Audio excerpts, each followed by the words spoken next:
Hey guys, it's Trip. I'm back. Another feature Flavor Friday. This time I'm not going to be such a jackass and I won't take an entire spoon. I don't know if you guys saw last week, but I did the Whiskey Bent the Grind. And today we're going to hit up Meatchurch Honey Hog Hot, my absolute favorite. So this one, the Honey Hog is probably their most popular rub. I see it all over Instagram, Facebook, everyone's using it, the yellow bottle.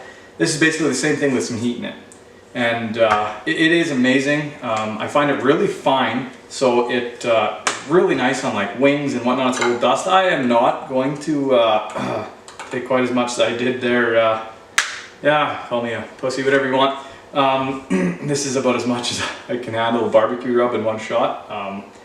But seriously, it is an awesome rub. It's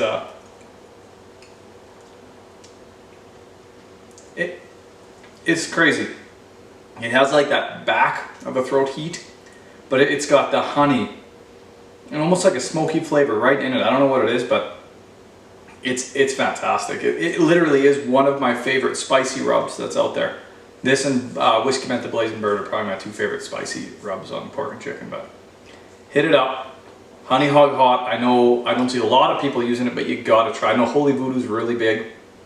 It's a little bit different and it is awesome, well worth a purchase. So you can get this stuff all over up here in Canada. My buddy Matt in St. Albert, his store, Backyard Grills, Dixon's Barbecue, a local place, Medicine Hat, Egg Plus Mechanical. If you're down in the States, order direct from Meatchurch. His shipping is super fast and super affordable. But there we have it, little Honey Hog Hot. Hit that up when it's beer time because it's hot.